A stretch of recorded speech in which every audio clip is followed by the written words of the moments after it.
Scott Wetzel is not for everyone. For instance, sane people who can easily tell right from wrong or strongly urge to change the channel. Doctors Radio declared listening to Scott Wetzel can be hazardous to your health and can cause sickness, strokes, or wanting to take long walks on short piers. Feelings of agitation, dizziness, depression, frustration, and cold sweats are common when listening to Scott. You can have a bad reaction, such as confusion, redness in the face, teeth clenching, fist pounding, wanting to put a fork in your eye, and feeling the need to throw your radio out the window. Listeners have also reported increased swearing, trouble sleeping, and a strong desire to gamble. Truckers and drivers are urged to stay away. Learn from Jack from Arkansas.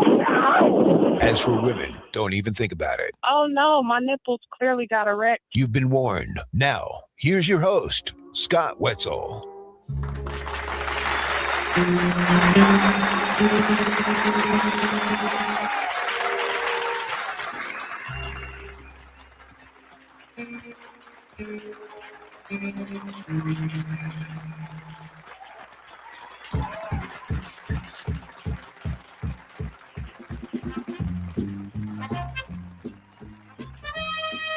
And welcome to the Scott Wetzel Show on this fabulous Friday. Yours truly sitting in for the next hour, hour and a half or so, maybe even 2 hours. We'll see. Checking out the world of sports. Yes, busy Friday. NBA with LeBron. MLB. Second half totals we got to get to. Some college football, SEC Media Days continuing today. Some NFL news, our baseball lock of the day, and more. Yes, welcome in LLs, LWs, loyal listeners, loyal watchers. How are you on this fabulous Friday? Checking me out on the YouTube channel. Hit that subscription button, please. Hit that icon, and then we can converse back and forth. We got emails, we got tweets, we got the YouTube chat to get to. Like I said, busy day. We got a couple of great guests. Justin Turman, my good buddy over at Sirius XM NBA Radio will join us. Talk a little LeBron James. And then Nick Hamaty, guy you see all the time. If you see me over on Sports Grid, he'll join us as well. We'll do some NBA and WNBA talk with him also. So busy Friday. Yes, LeBron makes his decision finally. Update on our MLB second half win totals. Dodgers at the White House yesterday. SEC Media Day does continue today. How about a little Arch Manning stuff? Greatest practice of all time. We'll get to that. MLB lock of the day. And how about a lightning strikes parlay relives? Yes, back to the glory days. We'll get to all that stuff again, emails, tweets, and some YouTube chat. Hit that subscribe button and converse back and forth, and we'll throw it up there throughout the program today. So big news. What it broke about the 2 hours or so ago. LeBron supposedly makes his decision. Rich Paul, his agent, telling the four-letter network and others that he's signing with Philadelphia. I'm not necessarily surprised. I did say, I thought, to be honest, as I always am, I thought he was going to Cleveland. I really did. And I thought actually Golden State would be his second choice. But in the end, it is Philadelphia. And I'm guessing because it's only 2 years and $8 million, and no one was offering him a lot of money. And I really think that was the just of this waiting it out, because I know without a shadow of a doubt, he did not go into this free agency thinking he was going to get a 2-year, $8 million contract. He was asking for 20, 30. Hell, he was probably asking for max money. And realistically, no one was going to give him that. Whether they had salary cap space or not, they weren't going to do it. They were just like, no, LeBron, you're 40-plus years old. You're not the LeBron from 10 years ago. We'll give you as much as we possibly can, but this is basically it. And I think he held out thinking someone's got to find a way to come up with some salary cap space for me. And nobody did. And finally, the NBA just stepped in and said, come on, get off the pot here. You got to make a decision. Although realistically, he didn't have to. But, he wants to kind of get acclimated to the situation. So he gets a lousy 2 years, $8 million. LeBron James, all the scrubs in the NBA making more than $4 million a year. Oh, you talk about a blow to the ego. And that's why I really thought it was going to be Cleveland. But there were really two choices, Cleveland and Philadelphia. Cleveland because it's home. And he could say, listen, I just wanted to go home. I know it's only $4 million or $3 million or whatever the Cavs would have given him. But I wanted to go home. And people could kind of just say, all right, you know what? He wants to finish out his career in Cleveland. No big deal. And then Philadelphia was the other one because by far, Philadelphia gives him the best chance to win another NBA championship. Golden State would have been nice, but that team, I told you that last week and this week, that team's not winning an NBA championship with LeBron James. They're over the hill. They're done. Miami's not going to win an NBA championship. They got nobody on that roster. That team's going to stink. Minnesota, would have been better, but they're not going to be NBA championship worthy, right? And Cleveland, same thing, would have been better, but they're not NBA championship worthy. Philadelphia is. And that's why I told you. By the way, I told you so, I told you so, I told you so. Now, I didn't say Philadelphia, but what did I tell you? I told you this week and last week, Philadelphia, this was the rare time that the boys in Vegas got caught napping because they were 22-1 just yesterday. Hell, this morning they were. And I've been saying for days now, I've been telling you this time after time after time, grab Philadelphia, because even if they don't get LeBron, 22-1 with an Embiid, Maxey, Jaylen Brown, and an improving edge coach. That's a great team. Hell, they got to the second round last year, right? Now maybe you add on LeBron to that, and whether you think that's going to help them or not, what I told you was those odds are going to drop. They did drop. They dropped to 10-1. They went from 22-1 this morning, and they're now 10-1 to win it all. And I still think that's a pretty good price. That's why I said the boys in Vegas got caught napping, not because they didn't know LeBron was going to Philadelphia, but Philadelphia should have never been a 22-1 underdog or favorite or whatever you want to describe it. That team, 22-1? I mean, that's a great, listen, there's a lot of ifs thrown in there, and the main one being if Embiid can stay healthy, which is a major if. But you're betting on that happening, right? You're not betting on Philadelphia thinking he's going to be hurt. You're betting on him playing a decent part of the season, maybe not the whole season, but be ready come playoff time. And come playoff time, that team is loaded.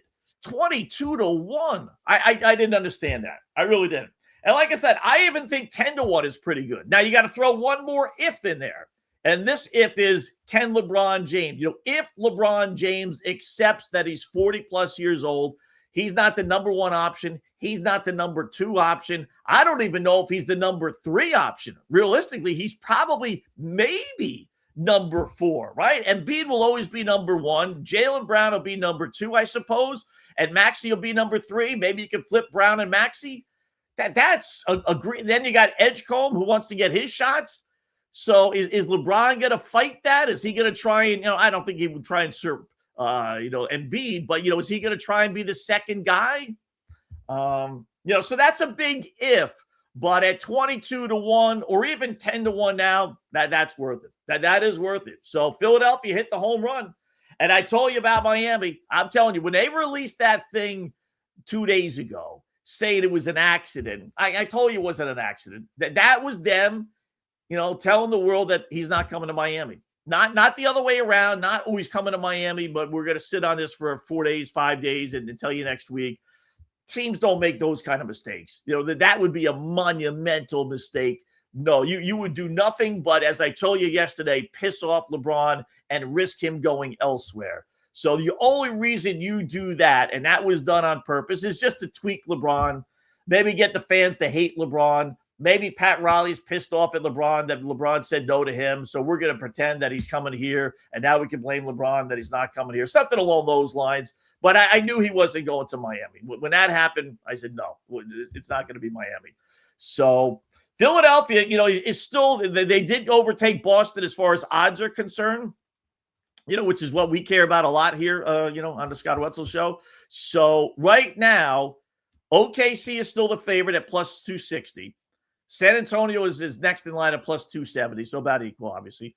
Knicks are still the number one choice in the East at 9-1. Then it's the 76ers at 10-1.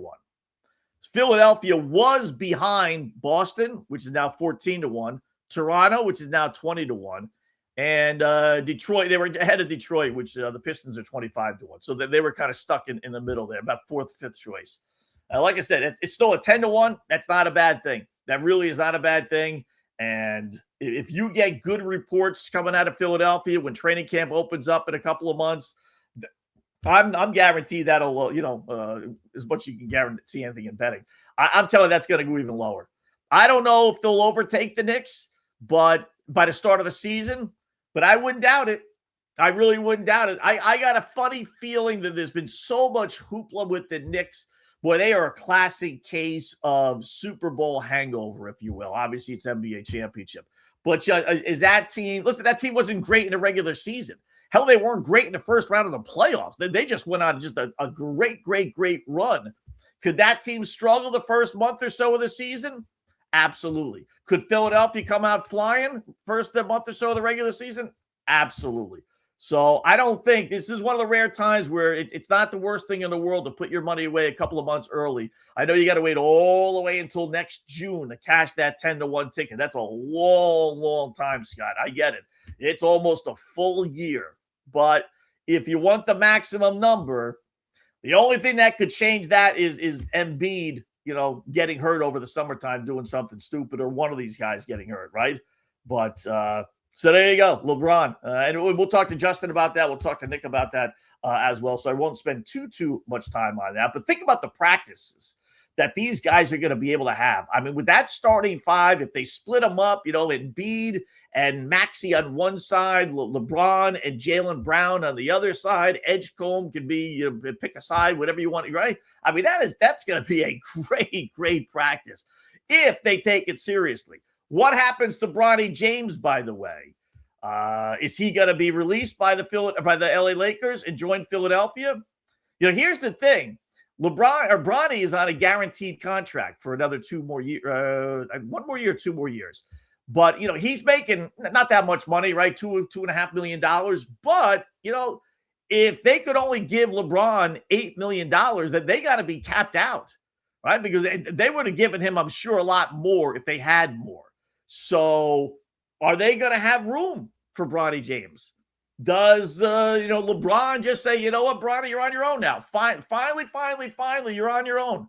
Go do. You got a guaranteed contract. Do the Lakers say get rid of him and cut him? I don't think they would with a guaranteed deal. I don't think they would, but who knows? It's not that big a deal. It's not that good. But that'll be the next question. Where does Bronny wind up? If he wants to be a good father, right? Let the kid, he's got his contract. He has his money. Grow up and be on your own and see what you can do on your own. And if you can't, then you can't. Simple as that, right? So, but you talk about those practices. It does kind of remind me, right? But maybe the greatest practice of all time, back at the Dream Team, back in the Olympics in the 80s. And it was Michael Jordan versus Magic Johnson. You remember that one? That's probably the most notable practice in the history of practice. He stopped at the 3-point line. He took a shot and he said, right back at you. Killing everybody on our squad. But Magic didn't want to end because he wanted to keep playing because he's not lying. No, he's not. So, that is probably, out of all practices over all sports, that's probably the most talked about one. If you're too old to remember that one, then that's, the battle, the storylines. I've seen those films many times and guys talking about that. It's pretty cool. All the talent that was on that roster. And really, Bird didn't play much. He was on the Dream Team, but he didn't play much because of his back. He was injured. So he wasn't, I don't think he even played in that little scrimmage there, believe it or not. But that was a lot of fun. So maybe Philadelphia. Although who's kidding who, right? Philadelphia, they can't even get these guys to play in a regular season, Scott. You think they're going to play like that in a practice?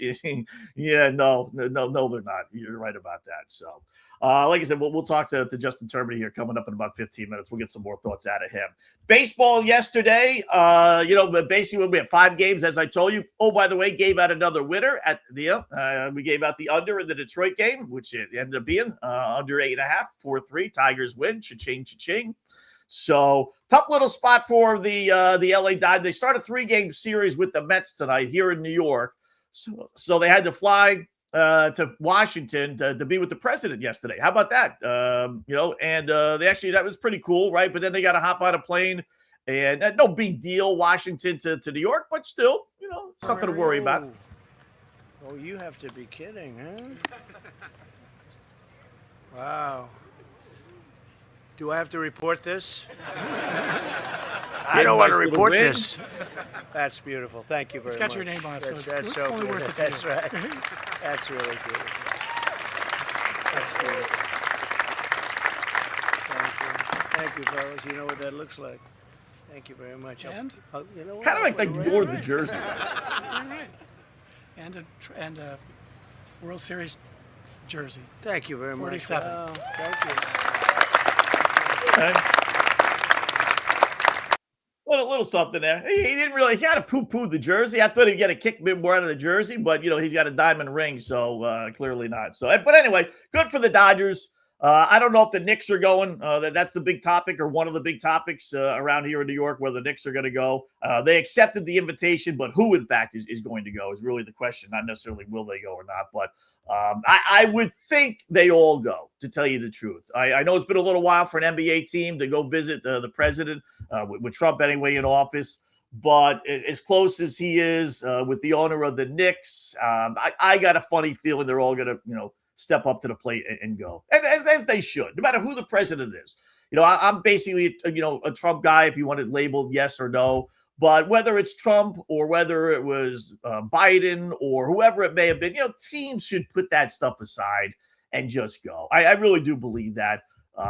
You meet the guy, you greet the guy, you get to walk around the White House, get treated like gold. Why wouldn't you want to do that? Because you don't like the president, really? Because you didn't vote for him? There's so many bigger things in this world. I just paid over $4 for a gallon of gasoline. There's so many bigger things in this world to worry about, whether you like the president or not. And I'm not going to visit the White House because, that's going to be beneath me. So baseball back in play today. Red Sox start a 3-game series against last place Toronto. I told you yesterday, right? They got 25 games or so against basically last place lousy teams over the next month. No reason for this team to come back to the pack. But we got Patrick Sandoval pitching tonight for the Red Sox. First off, he's a lefty. That's not good. Second off, he's made 2 starts since coming off shoulder surgery. First one was actually halfway decent, 5 innings. The last one against Tampa Bay, it was not good. So the fact that he's a lefty also, Toronto's 4 games over 500 against lefties. 13 games under 500 against righties. That's a 17-game swing. That's so, Toronto did win yesterday as well. So I don't bet against teams that are 15-1 their last 16 games, but a little flyer on Toronto wouldn't be the craziest thing in the world. And maybe their team total over 4.5. Maybe they lose 6-5, 7-6, something like that. Again, I wouldn't bet against Boston, but I do think Toronto puts 5 runs on the board. So this would be one of those scenarios where, what happens with the Red Sox. This is the first little test of after the 15-game win streak. So, at one point, as we all know, the Sox 12, 13 games under 500, right? What happened? Jonathan Papelbon, their former closer, was on it. He's also now the broadcaster. Him and Jim Rice work on Nesson. So he's close with the club. He has a suggestion, anyway, on what flipped for the Red Sox this year. I believed in taking this, that all that was going to play into this, building this. I'll get that out of it. We get the lane a little bit later on. Where'd Papelbon? Here he goes. I tell you what, AJ, there's a guy named IKF, Isaiah Kiner-Falefa, who made a statement about 3 or 4 weeks ago. It said that there were too many khaki pants and zip-up polos around the clubhouse, and to me, that kind of hit home, because I'm sitting here thinking, well, if you got too many front office guys around trying to, overmanage or step over their boundaries, guys are getting bombarded with too much information, and I have a sneaky suspicion that has come to an end. And the guys have said, you know what? F the world. Everybody go to hell. We're going to play our own style of baseball. And they have completely done a 180. They have switched the way they play. They have switched their mentality. And they are playing like balls out, night in and night out for themselves. And the leader of the pack is Wilson Contreras, man. I don't, listen, I don't know if I necessarily buy that. Sometimes there's just nothing, sometimes it's just The team was supposed to do well this year, didn't. It just took a little while for it to get going, and it got going. Just like the manager being fired, Alex Cora, a month and a half ago or so, didn't really spark the club. If there was going to be a spark, that would have been it, right? Too many suits, in other words, too many front office people on the field, too many, analytics people maybe on the field. I guess that's what he's referring to. Maybe, but I don't necessarily buy that. I really don't. But he's a player. He would know. He's following the team. So I don't doubt necessarily what he says. But sometimes it just, like I said, it just clicks. So you get the ball rolling and you get guys that are underachieving, and you got to, overachieve to get to the means, which most people do. So whatever the reason, right? Whatever it is, thank goodness it happened. Red Sox, starting a series tonight. Of course, today, 22 years ago, I can't believe it's 22 years. One of one of the greatest, hold on a second, moments in Red Sox regular season history happened on this date in 2024 or 2004. Would you take? I'll fast forward through this. It takes a little while to get to. Oh, hold on. Don't want to spoil it. Anyway, yeah, that happened 2004. But again, yeah, I played that on the podcast, and you don't realize it as much when you're playing it for radio. You're like, and I know you're on TV, so you don't have to describe it as much as you would if you're on radio. But boy, Joe Buck and what's his face were just like so cavalier. I mean, you got the two greatest franchises in baseball at that time, right? Beating the hell. You got the two biggest players in baseball, Ortiz and Big Papi and Aroyd. And these guys are like, oh yeah, okay, we got a brawl here. You know what? Our flight's leaving in 2 hours.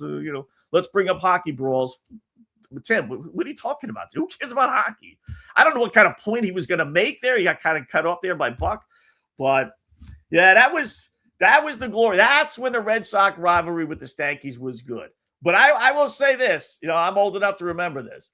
When it was the rivalry in the 70s, the late 70s, with Fisk versus Munson and then Piniella and the Bill Lee brawl, that's really, believe it or not, when the Red Sox rivalry was really, really intense. I don't know what it was in the 50s and 60s. Wasn't around then. But I was in those late 70s, and I remember that stuff. Bill Lee, never the same. When he got into that brawl, blew out his arm, and that basically was it for him, believe it or not. But that was when they really hated each other. Like this brawl, Big Papi was friends with Aroyd. They were friends with Jeter. Not like they are now, but, it wasn't quite the fans, yes. But I don't think the players in the 70s, it was the players, they and the fans, they hated each other, legitimately just hated each other. Right. But in the early 2000s there, that's why they never hit Big Papi, because they liked him so much. Every Stanky fan in the world was always upset. This guy's hitting home run after clutch home run after clutch home run against us. And yet we never drill him. We never knock him off the plate because they liked him. Yeah, they were friends. So, but yeah, that was 22 years ago. Wow. They ended up winning that game 11-10. If you would have asked me, when was that brawl, Scott? I probably would say, what was that, like 10 years ago? Maybe 15, but yeah, right around 10, 12, 13 years ago, something like that, right? 22 years ago. Wow. That's amazing. That is. All right, we'll take a quick little break. We'll come back. We'll talk some baskets, LeBron James, and other news. Where does this leave our beloved Boston Celtics after that ridiculous trade they made? We'll talk with Justin Termini, Sirius XM NBA Radio, next right here on the Scott Wetzel Show on FanStream Sports. Hi, golfers. IndyCar Tim here. I want to talk to you a little bit about Golf Central Magazine. It's not just a golf magazine. It's the magazine for everything: turf, travel, philanthropy, and lifestyle. Head over to golfcentralmag.com and check out the latest issue. Some of the regular features in Golf Central Magazine: the Golf Bachelorette of the Month, the Golf Bachelor of the Month, the Golf Cart Girl of the Month, Golf History, Grip It and Sip It. So head over to golfcentralmag.com. It's free. It's the magazine for everything: turf, travel, philanthropy, and lifestyle. Golf Central Magazine at golfcentralmag.com. We'll see you there. Hey, folks, let me tell you about Bay Area Modern Medical Center, a very different kind of approach to primary care. Personalized preventative medicine, not a one-pill-fits-all mentality. Christopher Lugo and his experienced medical staff are proactive in looking at issues before they become a problem, encouraging a healthy lifestyle with proper diet, supplements, and exercise to optimize your active lifestyle. Rather than the impersonal, rushed approach, you will be the only patient and will have our full attention. That's new. Getting old is inevitable, but feeling and looking old is avoidable. Bay Area Modern Medical Centers are experts in anti-aging regenerative medicine that optimizes your body's performance in many areas. So call for an appointment to get started on a journey back to full health and a happy life with a new, modern way of healthcare. Call 844-977-3477 or go to BAMMC.com. That's 844-977-3477 or BAMMC.com. Today's show is brought to you by Tomstown, a premier craft distillery based in Kansas City, Missouri. Discover their award-winning lineup, including double oaked bourbon, botanical gin, and double grain vodka. Named the best craft vodka by the readers of USA Today. Available for online delivery in 40 states. Visit toms-town.com or their Kansas City distillery to explore more. Elevate your game with Tomstown, where history meets innovation. Please enjoy responsibly. Hello, folks. Let's talk a little bit about turf life. And what is turf life? It's pretty much if your life involves turf in any way, shape, or form, you live the turf life. Go ahead and brand yourself with the turf life. Maybe a back window decal, maybe a hat. You know where you can get those kinds of things? To showcase that your life revolves around sports and or anything that involves sports. If it's a sports business or sports education or just your enjoyment of the outdoors, head over to turflifeclub.com. Become a turf head. Join the club today. You can do that by going to that said website that I just told you to go to. You can snag your window decal like I was talking about or any of your other turf life accessories. Show everybody that you live the turf life, and we'll see you there over there at that turflifeclub.com. Although it may seem tempting to go without health care insurance, the financial risk far outweighs the gain you may experience. For example, did you know if you simply broke your leg, it could cost you nearly $7,500? Put on top of that a hospital stay, you could be looking at $10,000 to $15,000. Ensuring that you don't go uncovered is so important, as according to CNBC, high medical bills are the highest contributing factor to why Americans end up taking money out of their retirement savings or worse, find themselves filing bankruptcy. So go to don'tgouncovered.com or call 800-669-1505. Now, depending on your income, you can get plans for zero premium. Our experts will guide you through the process effortlessly. They will shop many plans and find the one that's right for you. I called and I have full health coverage through Florida Blue for zero monthly premium. It's a free call. So why go uncovered? It's a huge risk. Go to don'tgouncovered.com or call 800-669-1505. That's 800-669-1505. Orion Golf Management Solutions. Orion Management Solutions has tailored its service packages just like it tailors its approach to customers. Some owners need more supervision, while others need periodic assessment of their short-term and long-term strategies and programs. Orion can be called in to develop a business plan with the existing staff, or we can assist with the daily management of a facility or event. Either way, we make sure the client is satisfied and understands the direction the facility needs to go in order to achieve the owner's goals. Orion Management Solutions can help with owner assistance service solutions, daily course management, business plan development, monthly operations, or as-needed consulting services. Whatever your need, Orion Golf Management Solutions can help. Check out OrionGolf.com. Let's go! Right now, back to the show on FanStream Sports. All right, welcome back. It is the Scott Wetzel Show right here on FanStream Sports on a Friday afternoon. Talking a little NBA as LeBron James makes his decision. Philadelphia 76ers, maybe to a surprise of some, although they were certainly one of the 4 or 5 teams that he was considering. So let's talk a little NBAs. We're bringing my good buddy over at Sirius XM NBA Radio, Mr. Justin Termini. What's going on, Justin? Long time no see, brother. Scott, how we doing, buddy? And oh my God, I haven't seen you in about 20. You've gotten a lot better looking. So I don't know if it was the stress of working at Sirius that had you looking old, but you look good. Listen, it's amazing. Everyone else is getting older except me. What can I tell you? It must have been all that good Chinese food that our good buddy Harry Carpenter was throwing all around the studios when we were back there. Is that stain still there, by the way? The building is completely remade. Carpin is still around and kicking, though, so he is there. The newsroom used to look like that Yankees-Red Sox brawl that you were just talking about, with everybody fighting. But instead of throwing fists, we were throwing food. That's true. That is true. The good times. All right. So what do you think? LeBron goes to Philadelphia. Did you think that was going to happen? And how about the fact he only got? And again, I kind of knew this going in, Justin, that no one was going to offer him max money. And I really thought, as I was saying before you came on the air, I thought that was what was delaying the process. He was waiting for some team to give him at least 10, 15, $20 million. And it just wasn't there. 2 years, only $8 million.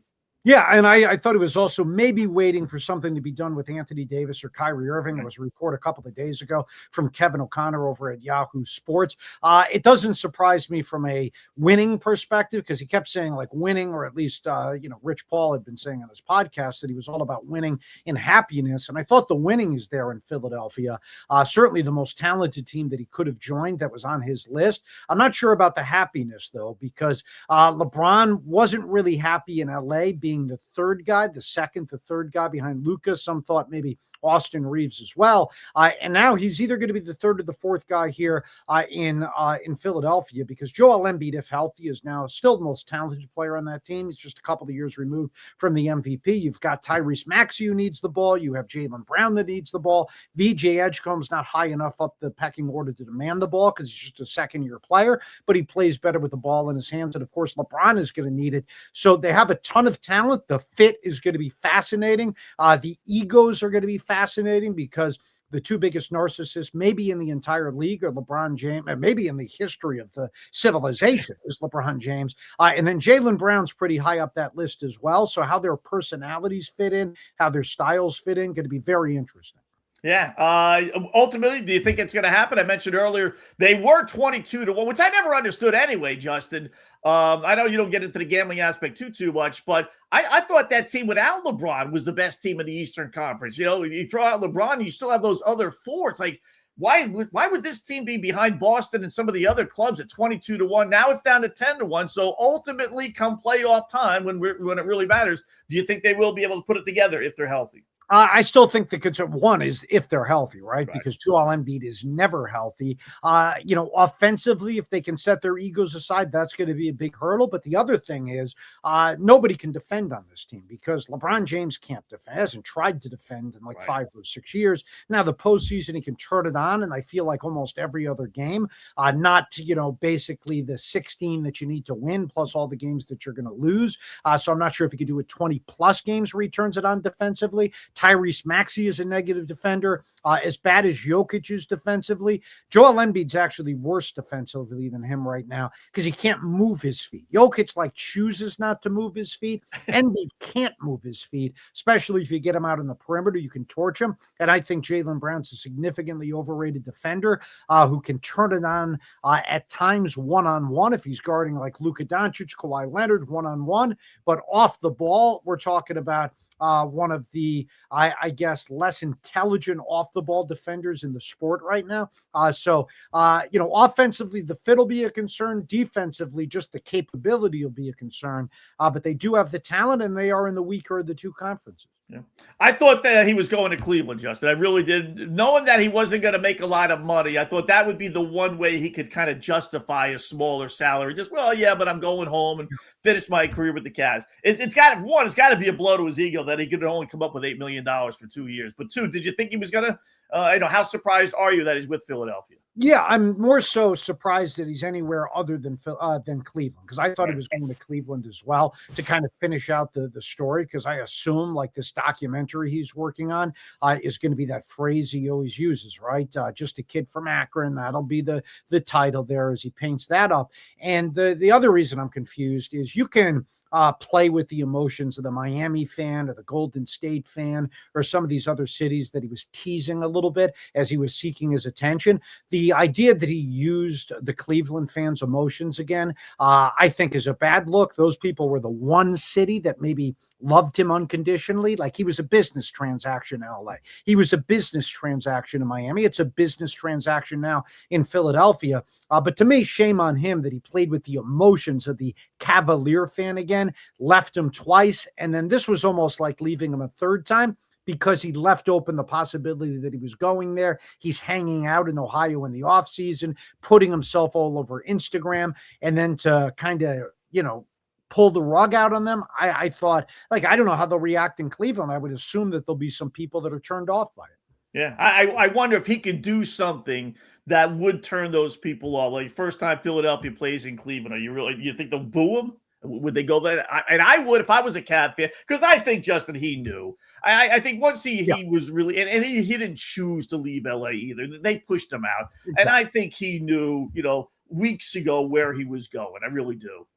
Yeah, so do I. I mean, this was something like I kept dealing with people, including my co-host Eddie Johnson, would say well, we've never seen this from a 41-year-old where he can hold things up. And yeah, nobody's ever played at this level at LeBron's age. I agree with that. But the only reason he was getting this much attention is because he dragged it on for an additional month. If Luka was a free agent, or Giannis was a free agent, or Jokic was a free agent, or SGA or Jason Tatum, then they should be getting more attention than LeBron James, because they're currently better players. The only reason everybody was talking about LeBron to this level is because he was the only huge name left.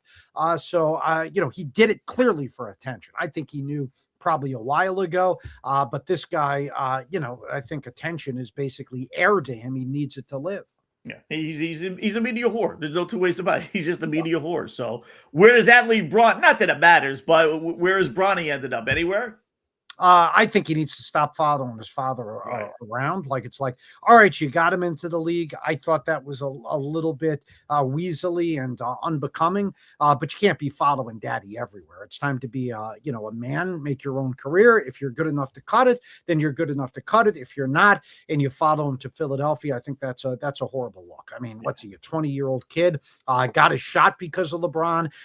He doesn't need to be following him to every city. And if I'm the Los Angeles Lakers and Philadelphia wants him there to join his father, then I'm making the King's ransom, even though he's not a very good player. I'm saying, well, you want to play with him, then you're going to have to give up something significant in order to get him, like a future first-round pick, which certainly Bronny on his, by himself would not be worth. But if they're desperate to have him play with his father, then hold him hostage. Yeah. That would really, you said that would look, I mean, listen, we all know he was drafted by the Lakers. We all know he got a guaranteed contract by the Lakers because of that. If this continues one more step and he follows to Philadelphia, even if the 76ers loved him for some dopey reason, Justin, that would look so bad. It's like, come on, kid. Yeah, well, really? they don't love him. Nobody does. Well, I mean, his father does, but as a player, nobody loves him. And his career will probably continue, because it's just not like LeBron doesn't just hold power through his play and his presence on a team. He holds power through clutch. So if you want to stay on the good side of clutch, like you'll be doing them favors forever. So people will use these. Well, his father's out of the league, but Bronny's still playing. He's still on a roster. Yeah, because they still hold power through clutch. And that's not Rich Paul's organization. That's LeBron's organization.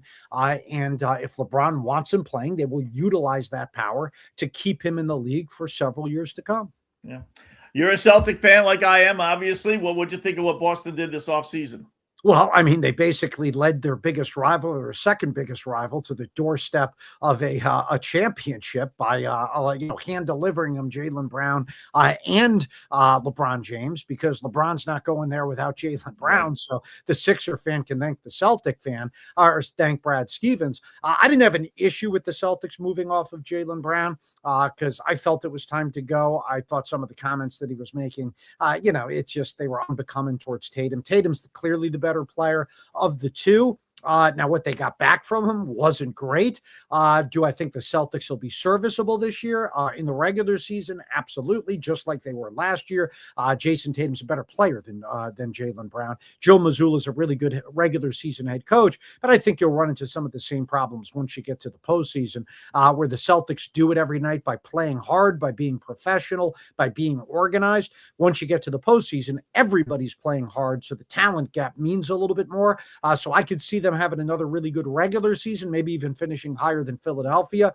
But in the postseason, I think Philadelphia is in better shape than them, along with a couple of other teams. Yeah, I just.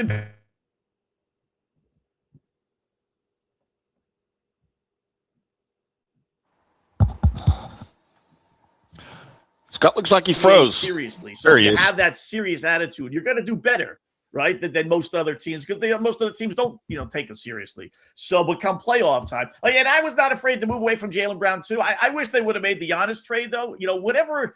I don't know. I heard reports saying that Giannis didn't have a third-year guarantee. The Celtics wouldn't do that. Then there was the Shireman. Supposedly they wouldn't make the trade if they had to include Shireman, which I can't believe either one of those stories. But I wish they would have pulled the trigger on that one instead of bringing over, a guy who's making $65 million a year over the next 2 seasons. Oh, of course, because they put Miami back into the mix. The Boston organization doesn't like losing to Pat Riley. If you had Giannis on that team, you're talking about 2 of the top 7 players in the sport. And I also thought Giannis would have had a better opportunity of winning in Boston. I don't view this Miami team like the Celtics. I think are still better than Miami. I don't view Miami as a guaranteed lock to be a top 6 team in the Eastern Conference. They have Giannis, great. But they don't really have much else than him. They don't have shooting. They don't have other playmakers. Bam Adebayo is, to me, overrated.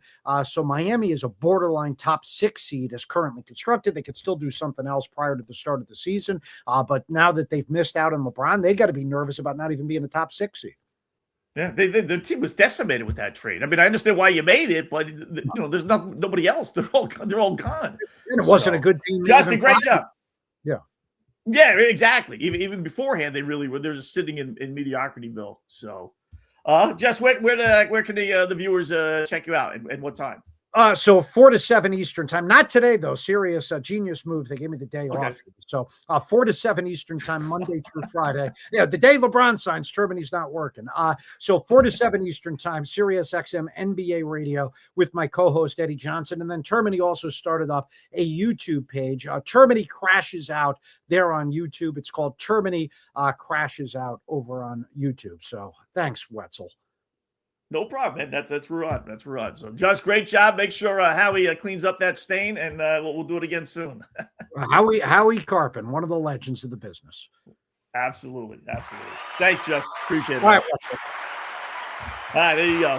Justin Termini, Sirius XM NBA radio again, 4 to 7 over on Sirius XM NBA radio, which is what 80, 89, 91, 90. I think 91 in that late 80s, early 90s run there. So, yeah, used to work over there with Justin. Good guy, real good guy.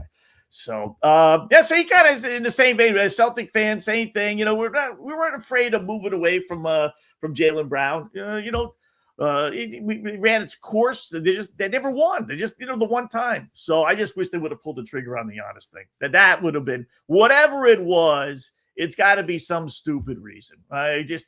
Versus, getting Paul George, who's 37 years old, making almost $70 million a year. That just, boy. And he's right. I didn't really think about it, but it is true. LeBron would not be joining Philadelphia, I don't think, if it was, Paul George on the team and not Jaylen Brown. Now he's joining a Philadelphia team that is loaded and makes him that much richer. So the Celtics really traded, even though he wasn't on the team, LeBron James and Jaylen Brown for Paul George. I mean, think about how stupid that is. This is like one of the prime examples when people say, well, they're not going to trade with a team in their own division or maybe not even in their own league. And I always kind of poo-poo that. It's like, yeah, but you know what? You get the best offer. If this team wants to give you what you want and you like the deal, there's a reason why you're trading somebody. You're trading him because you don't think he's any good. So it's like, what do I care if he's on a team that's in my division? In fact, I want him on my division. I know he's, I know he's not any good. So I don't really worry about that. But in this case, when it's one domino that leads to another domino, did the Celtics think LeBron was going to Philadelphia? maybe not. But, as a GM, you're supposed to kind of fast forward and say, all right, how good is Philadelphia going to be now? Boy, they got these 4 great guys, and they're in our division. They're in our league. We're going to have to go through them. Could they add on? They knew LeBron was going to be a free agent at that time. So they're going to be good. Again, if they stay healthy. But, sometimes when you're expected to be a mediocre team, those injuries tend to hurt just a little bit more and linger a little bit more. My neck is kind of sore, this and that. Yeah. Do I really want to go play on a team that's 30 and 30 right now? No. But if you're on a team that's 50 and 20, you're saying, I want to get out there every single day. We got a sold-out crowd. They're having a lot of fun. They're scoring 130 points. We're winning games. Yeah, the shoulder is sore. The neck is sore. But, man, I want to be part of this. It just kind of leads to being a little bit more healthier when you're that good. Remember last year with Embiid missing, bulk of the season, but they were mediocre. They've been mediocre the last couple of years. So, like I said, that stuff tends to change when you're a pretty good team. They're got to be good. Like I said, I think 10-1 is not bad. It really is not a bad bet right now. I don't see, like, FanDuel, again, you want to put the Knicks ahead of them.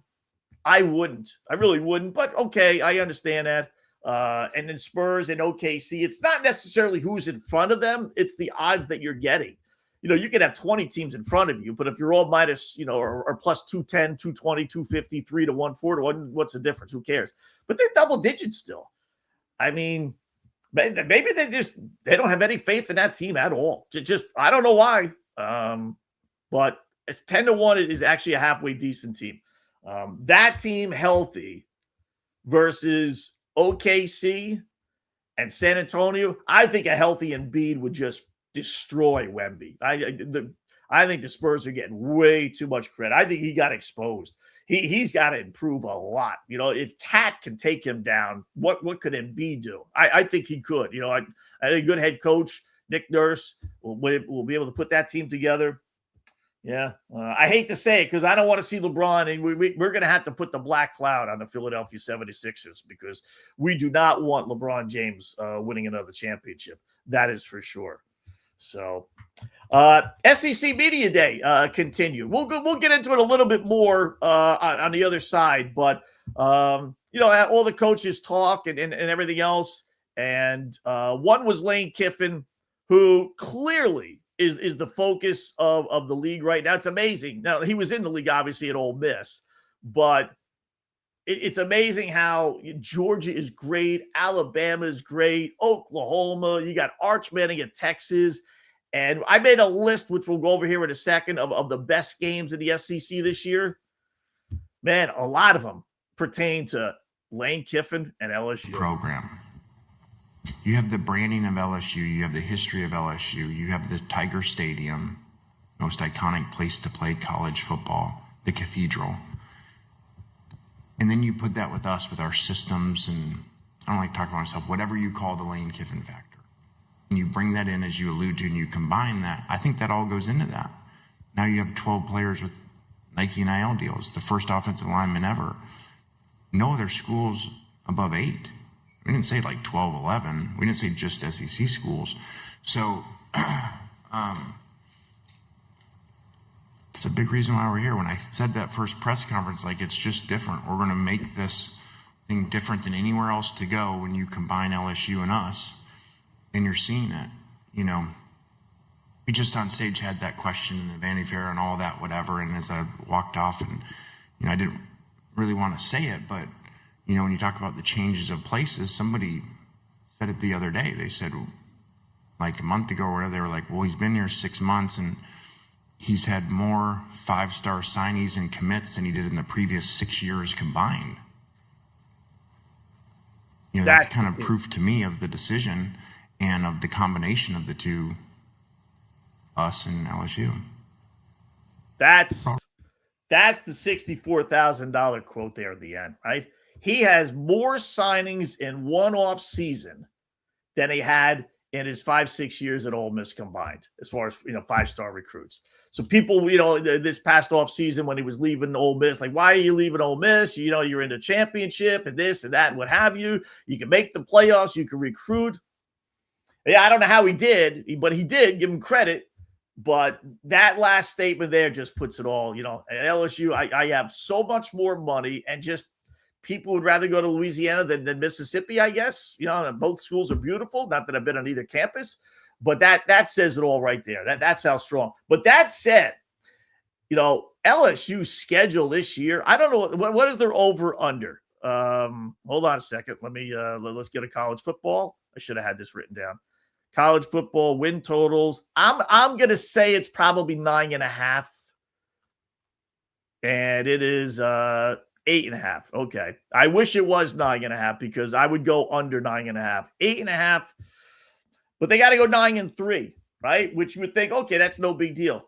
Listen to their schedule: Clemson as a non-conference game, at Ole Miss, which is just going to be crazy, at Auburn, not easy.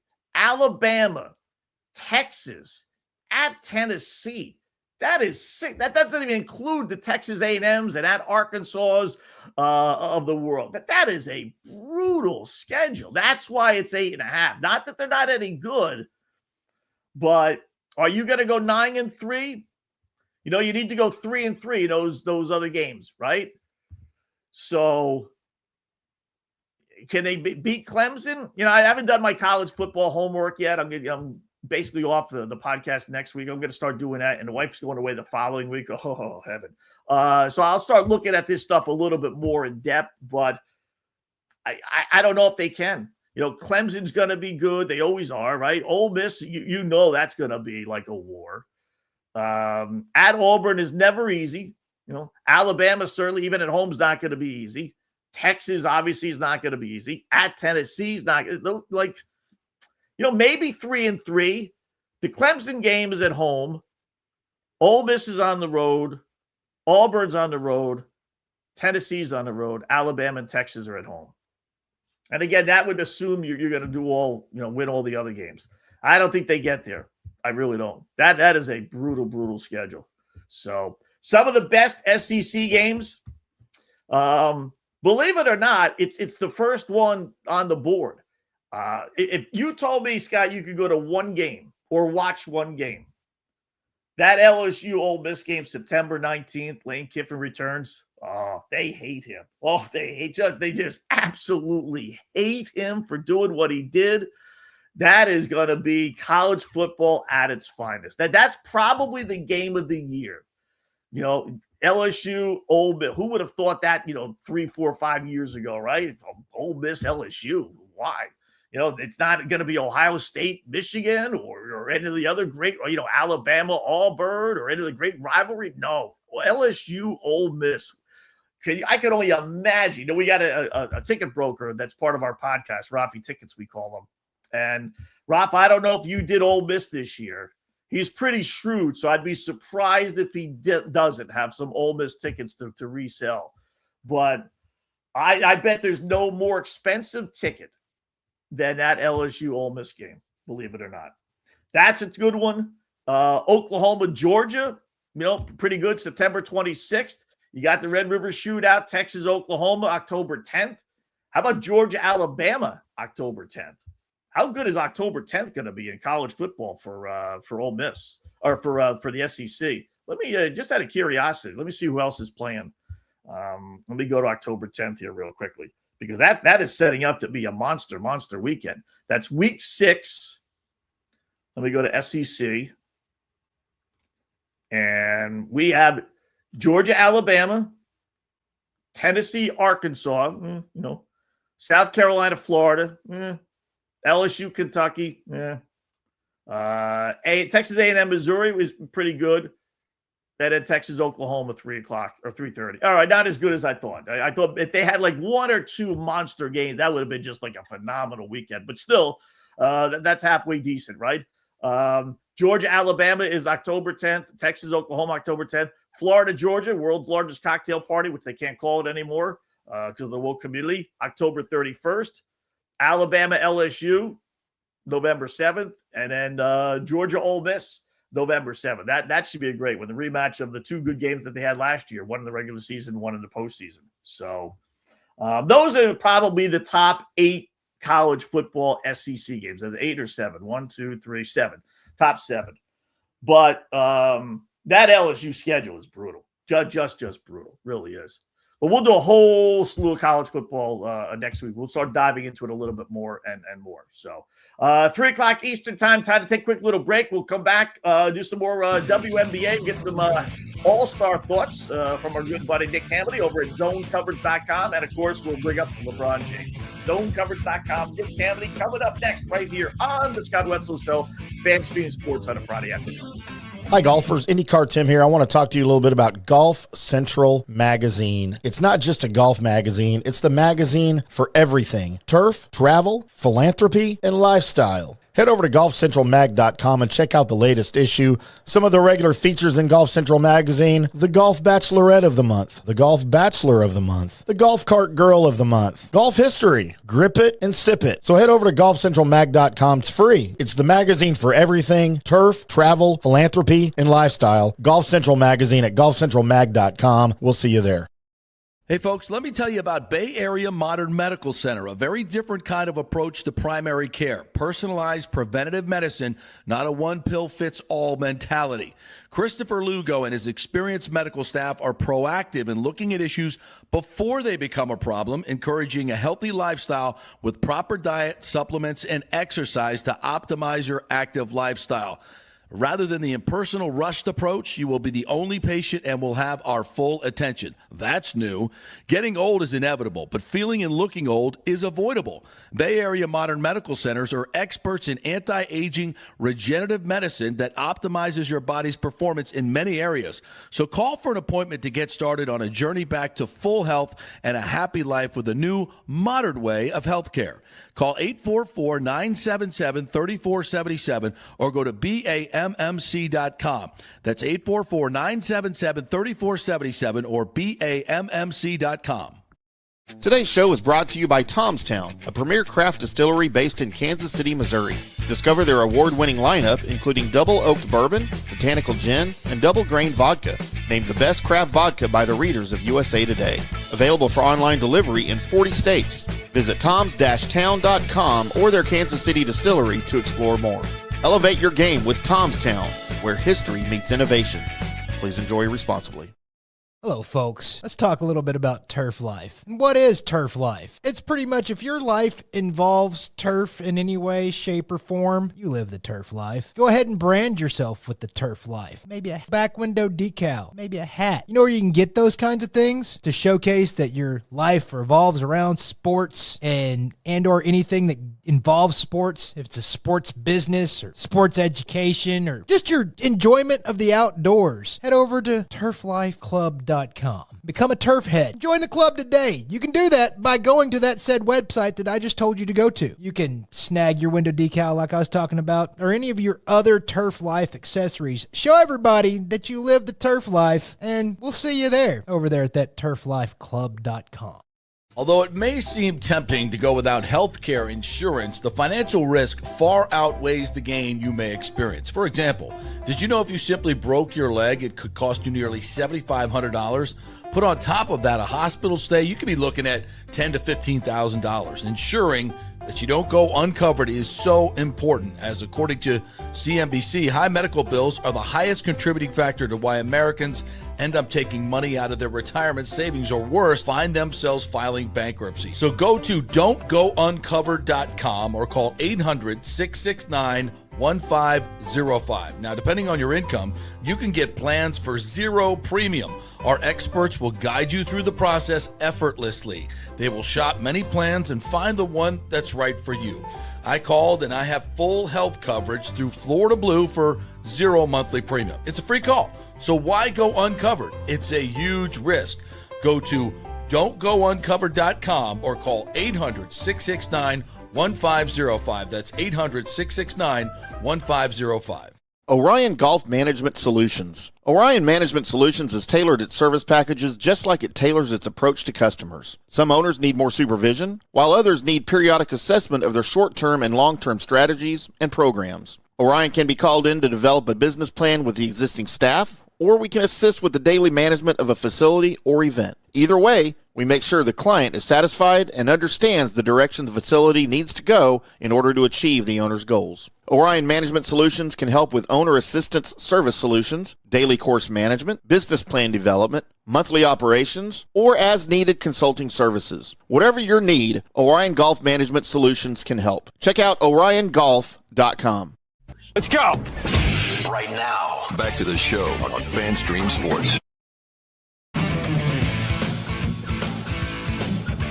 All right, welcome back. It is hour number 2 of our 2-hour or so extravaganza right here on the Scott Wetzel Show. FanStreamSports.com, FanStreamSports.com. You know the site.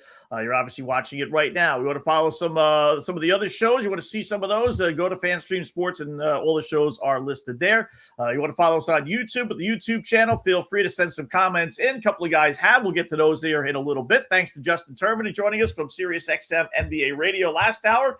Let's talk a little NBA again this hour. Why not with the news with LeBron James signing with the Philadelphia 76ers. Welcome to my buddy you see and read him all the time over at zonecoverage.com, zonecoverage.com. Mr. Nick Hamaty. What's going on, Nick? How are you this Friday afternoon? I'm torn right now. I actually started to believe the hype that LeBron might join the Minnesota Timberwolves last night. So I was crushed to see that he didn't join one of the teams that everyone thought he was going to go to, and it's not the Timberwolves. Now it feels more real. And it makes me wonder why he would go to a team where somebody is his teammate that talked about his own son last year. Anthony Edwards would never. Should have been a Minnesota Timberwolf. Would have been a lot more fun and would have filled a huge hole at the 4. Yeah. How about that, by the way? There was on Twitter, I saw that. I didn't hear it. I did see it. The show was starting. I guess there's a clip of Jaylen Brown, watching the game, talking to somebody. I forget who it was. And I guess they were talking about Bronny James supposedly not being an NBA player. Yep, that's it. So I thought that was the deciding factor to keep, Philly out of it. But apparently LeBron didn't care, and he decided to go somewhere where a max contract's being wasted on a guy that might not even play, 2/3 of the games this year with Joel Embiid. I don't know. I don't know about this move for LeBron. It's kind of weird. I talked about adding another jersey to the collection as why the reason that he won't go to Minnesota. To see him do that, to go to Philadelphia, a team that, they are in the East. They have a better chance of being able to make it to the finals. I will give them that. But, I think Minnesota was a more rounded championship team. The problem is then you have to go up against the Spurs and the Thunder, and I think he wanted to get out of the West no matter what. You know Minnesota, you're a Minnesota fan. So how much, he only got $8 million. And I can't help but think that if someone would have offered him $20 million a year versus the $4 million he got, Nick, that he would have gone there. Did Minnesota not have any cap space either? Zero. Absolutely zero. They only had a minimum. Minnesota's in a weird spot right now with they've got 7 or 8 guys that play the 2 or 3 position. We've got Jaden McDaniels, who's probably going to have to slide down to the 4. You've got Josh Green. You've got DeSumo. You've got DiVincenzo coming back. The best player on the team, Anthony Edwards. This is a guard-heavy team. You're going to have guys like Jalen Clark probably slide down and play the 4 a little bit. Terrence Shannon Jr. came on in the playoffs. But everybody I'm saying right now is a 2 or a 3 guard. It's going to be really tough to make one of these wings play the 4 for the Wolves. We're going to have to see a lot of that with Trey Lyles being the only true 4 they have ready to play right now on the roster. It's going to be an interesting season in Minnesota. You got to expect that they're going to package 1 or 2 of these guys for a 4 or for a first-round pick in the future to draft a 4 for next year because it's not going to last. Unless you think that the Sam Penny Spurs lineup can get it done. They have Wemby to offset that. The Wolves do not have Wemby, but they do have Rudy Gobert, who might be the closest thing defensively in the NBA. I was told that the Celtics wouldn't, or Minnesota wouldn't make the trade with Jaylen Brown because Minnesota didn't want to include Rudy Gobert. Did you believe? I mean, I don't believe that. Do you? I do believe that because they're stuck with him after getting rid of Karl Anthony Towns. I don't want to take you down the Wolves rabbit hole because it will make me cry. But if you really looked at what the Wolves have done over the last few years, they gave up, I think, 5 first-round picks for Rudy Gobert and Walker Kessler. You could have had Walker Kessler. You could have had all of these first-round picks. Keontae George is one of them already. You would have had all those guys. You could have used that trade bait and had Karl Anthony Towns instead of Rudy Gobert. We just saw what Karl Anthony Towns did in the playoffs last year. Towns was a defensive machine against Wemby. That was the whole gripe of Towns, is he can't play defense in the playoffs. He's a fouling machine, which I do agree in Minnesota. It was very true. But he showed how bad of a trade that was. I'll be shocked if Minnesota doesn't win a championship if Anthony Edwards in the next few years doesn't request a trade because of that. That was the worst day in modern Wolves history. And we've had a lot of bad days. So getting rid of Karl Anthony Towns was tough, but that was all done because of the Rudy Gobert trade. As soon as Rudy came over, most Wolves fans that I knew were pretty upset with the haul that we gave up for it. And that, Tim Connolly has made some good moves in Minnesota as well. He did get it, Nickeil Alexander in the offload of the D'Angelo Russell trade, but then Nickeil played too well and we couldn't even re-sign him in Minnesota because he demanded too much money, because he deserves it. So it's been a tough run for Tim Connolly, in my opinion. I think he's shielded by his Western Conference Finals appearances, but that's because Anthony Edwards is on that team. Towns was going to get there anyways. It's a tough look for Minnesota, but they're stuck with Rudy Gobert now. You let go of Rudy Gobert and the anchor there. You got Joan Berenger as the only real post they have. You want to see Rocco Zikarsky play the post? I don't. So they're kind of stuck at this point unless they get a big haul with like Gafford and a couple other guys with Gafford or Kyrie, something like that, which will never happen. All right. Do you think LeBron with Philadelphia is going to? I mean, listen, everyone always predicates it with if they stay healthy, right? And I suppose you can't predict injuries, although in the NBA, especially with Embiid, maybe you can. But ultimately, do you think that's going to work out? No, I'd be horrified if I was LeBron James right now. I'm not a huge Joel Embiid guy. I know he went on a little bit of a run there in the first round of the playoffs, but Embiid's injury history, and he looks so slow. He's kind of like a dinosaur out there. He doesn't look healthy ever. Even when he is healthy, he's not healthy. I don't have any confidence in that team. I will say this. They do have a lot of exciting young guards, obviously. You look at that team with Edgecombe, Maxey. Obviously, that you take a look at Jaylen Brown there as well. With LeBron James, they have 4 guys that can win, but they need Joel Embiid to be a championship team. And I just don't have the confidence in him to stay healthy. The depth on that team is a little bit lopsided now. I will say them getting LeBron James for $4 million does help, though. It fills a big hole for them, just like it would have for Minnesota for a very small amount. Where does Bronny James end up? Philadelphia. I mean, I was talking to Justin about that. Yeah. I mean, could the kid really look himself in the mirror? Like, oh, okay, I could see being drafted, and I could see maybe even getting a guaranteed contract. That's having daddy to my side. But somewhere along the line, you got to cut that cord, right? I mean, maybe not. Yeah. I'm more interested to see what happens next year if LeBron doesn't come back on that player option. I think they'll keep them together for one more year. Either that, or it's going to be really funny to see what happens with him in Los Angeles. I won't lie. If they keep him on the roster there and he doesn't get any minutes, I can't see that lasting for very long. It's an interesting situation. We've talked about it a lot, in my own circle, of how funny it would be if Bronny James ended up following LeBron again. But seriously, as you mentioned, where else can he play? Where else does he provide any value other than being with LeBron? I'm not even trying to be disrespectful. I think Bronny was a great high school player, and I think he's a lot better than people think. But he's not he doesn't have the size to be an NBA player. We've seen it time in and time out that when he is on the floor, whether it be nerves or whatever, his athleticism doesn't shine through as much as it does in the G League. I just don't expect him to make much of a name for himself outside of maybe 2 or 3 more years. You look at a lot of guys in the NBA that had big names, and they were out of the league by 27 or 28 years old. I don't see Bronny sticking for too much longer. So you said something there, and I'm not sure. So did LeBron get a 2-year contract with a 3rd-year option, or is the 2nd year his option? I thought it was 2 years plus an option. I don't want to misspeak, but I think the 2nd year is the option. I think it's a player option on the 2nd year. I could be wrong, so we'll fact check me at the break there. But I think it's a 2-year, $8 million contract with the 2nd year being a player option for LeBron. Wow. So in other words, Nick, he can be going through it does read. It's very like ambiguous. It's very misleading. Very ambiguous. Ambiguous. Thank you. He signs a 2-year, $8 million contract with a player option.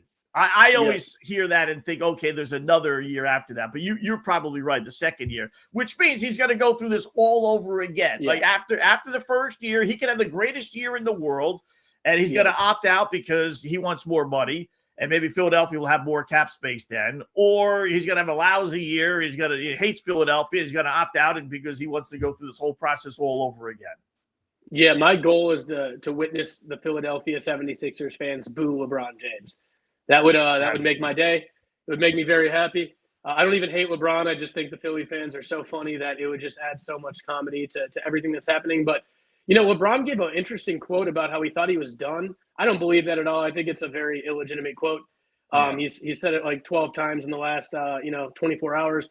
It just doesn't feel legit to me. I think LeBron knew he was coming back. It does add an element to the thought of why wasn't this just a 1-year contract? Was Philadelphia the one that pushed to make it a 2-year with the player option? Because we both know LeBron wasn't going to stay there for 2 years on a team option. What was the point of the second year of this contract? I would love to find out what the contractual obligation was and what the advantage is to doing that, because LeBron, as you mentioned, I don't think he cares actually about money anymore. I think he's made enough money. I think he's ring chasing at this point. And if the 76ers do fall apart, if somebody gets hurt, if Joel Embiid, continues to go in the direction that he's been going the last few years, I think there's a good chance we see LeBron make another hop. I'm actually shocked to read what I read last night about how much of a fallout there was with LeBron James and the Los Angeles Lakers and how much animosity there was kind of with that exit. Because if you really think about it, LeBron James was probably just best off staying in Los Angeles. I don't think LeBron was going to win a championship there, but they would have been a competitive team. He would have been able to stay with his family. He's going to, if he's going to sign this small of a contract, they could have afforded it anyways. It truly makes you wonder what went down in Los Angeles that made LeBron feel disrespected enough to go to the opposite side of the country in a market that it's not near as glamorous as what everyone was expecting, unless it was going to be Cleveland. Yeah. And I don't think he was he told them, Nick. I really don't. I think they told him. And you're right. I mean, for $4 million, a year, Philadelphia or LA didn't even want to keep him like that, or unless they that was the problem with the Lakers, was they were paying LeBron too much money to be able to pay the rest of their team. So be able to he could have paid them back for that, at least, in my opinion. So I don't know. Yeah. Something must have happened. Yeah. Yeah, there must be some stuff behind the scenes. What about Cleveland? When he goes back to Cleveland for the first time and second time, for that matter, what do you think the Cavalier fan's going to feel now, being left at the altar once again? I think he's going to get a very, very rude greeting. I think the fact that he had the chance to go back to Cleveland and even 1% make up for the decision would have been great for Cleveland, but I will say this. I think the whole reason he didn't go back to Cleveland is because James Harden plays for the Cleveland Cavaliers, and he does not want to play with James Harden. I do think he probably gave them a heads up. I think Cleveland is the one team he probably told, hey, if you can make this or this happen, I'm happy to come over. I don't think they were willing to sell low on James Harden to bring in LeBron James. That's just me guessing. There's just no way I could see those two suiting up for the same team. And I truly do believe that LeBron would have a problem making that much less money on the same team as James Harden. I think that for whatever reason is not something that was going to happen. I think if James Harden wasn't a Cleveland Cavalier, LeBron would be going home to Cleveland, especially now that we see him going to the 76ers, who, in my opinion, have a very similar roster structure to the Cleveland Cavaliers. LeBron probably could have added the juice to make the Cavs an Eastern Conference champion. Yeah, I was thinking about that, Nick. They really – you're right. I'm sure LeBron gave him the heads up. I'm not going to return to L.A., so here's the situation. Don't re-sign James Harden. When he opts out, see you later, James. Don't let the door hit you in the ass, and I'll come back. And it does – if you read between the tea leaves, the sign, they chose, not a young James Harden either, but they seemingly chose James Harden over LeBron James. Yeah, which is a bad decision. For ticket sales, for legacy, for everything involved. James Harden sucks. Like, I'm not a James Harden guy. I think James Harden's he's a great player. Like, he's obviously very skilled, whatever, but he's not a team player. He's not a guy that's going to win a championship with anybody. I'm biased. The 3 times I've seen him in public, he hasn't nodded back to me. James Harden just seems like a guy that no, I'm just kidding. But James Harden seems like a guy that's more about, the nightlife. You've heard all the stories about, him in the clubs and stuff along those lines. It's not a LeBron James guy.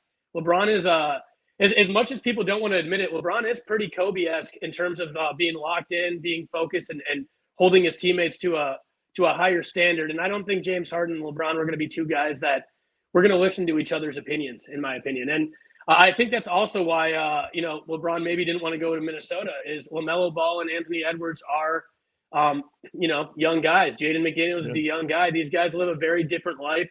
Not as much of family guys as LeBron is, and I think LeBron wanted to go somewhere where he was with people that, for whatever reason, this tells me LeBron and Joel Embiid are a lot better friends than people really let on. I think that has a big thing to do with it as well. I think Joel Embiid and LeBron James, spending all the time that they've spent at the Olympics and stuff along those lines, All-Star games, developed a friendship, and behind the scenes, they know what's happening with Edgecombe.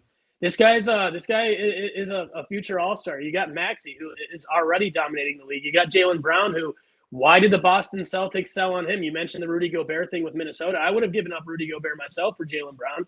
The problem with that is then you have 10 guards on the Timberwolves at no post. It was just Tim Connolly just setting that team up backwards. So it all depends on what the team structure is when you look at these situations. But Cleveland and Philadelphia, much like Minnesota, have a spot for LeBron. I think it was interesting with with Cleveland because they have Mobley. I think they could have really had a tall lineup in there that could have created problems. They didn't really need James Harden. And I think, and Scott, correct me if I'm wrong, I don't know if you saw this. I think somebody was saying, somebody reported that LeBron actually made a comment, and Rich Paul elaborated on that LeBron wished Darius Garland was still in Cleveland. That tells you all I need to know right there about how LeBron felt about that trade. Because if you bring Darius Garland back, you have Donovan Mitchell, you have LeBron James in that lineup, you have Mobley, you've got Jared Allen. You've got a team that is stacked, especially in a weak Eastern Conference, to go do it in your hometown. I feel like this is a wasted opportunity for LeBron, and I feel like sometimes LeBron's, I don't want to say immaturity, but his stubbornness gets to him. And I think Cleveland hurt themselves again, pulling a Dan Gilbert 2.0 by not being able to bring LeBron back, by not being able to make him fully happy. He's a guy that wants everything done for him, and it appears Cleveland didn't do so. Yeah. It's going to be kind of weird how he's going to fit in there. He can play forward, obviously, but Maxey's a guard, Edgecombe's a guard, Brown's a guard, one more guard theoretically with LeBron, who needs the basketball. That is going to be kind of weird how they're going to be able to mix that all together. But who do you not start on the on the Philadelphia 76ers? Who do you not start on that lineup? You have like an all-star that's not going to start unless I don't know. It's a tough one. I mean, do you think Joel Embiid eventually just plays half the games and they use him for depth and they kind of interchange him as a 42-year-old there? I don't know. Maybe. Just keep him healthy. But they lost Drummond, so they don't really have a backup center that I know of. The depth on some of these teams is not very deep. And you don't want to bench Edgecombe because you want to get him minutes. He's your young stud, right? Well, that's what I was saying yesterday is like with a team like Minnesota, if they lose Rudy Gobert, I know we were just making jokes about him. Right. What do you do for the rest of the season on defense? You have nobody else to play the post. It was brought up to me multiple times yesterday on another show that if any team loses their star center, they're pretty much screwed. But I really think that some of these teams are top heavy. And unfortunately, a lot of these guard heavy teams have no post depth. The 76ers feel like they're built pretty similarly to the Minnesota Timberwolves, as I keep mentioning. Right. What's your take of a little WNBA talk with Caitlin Clark? How do you side on that? Caitlin Clark's always in the news for something. I'll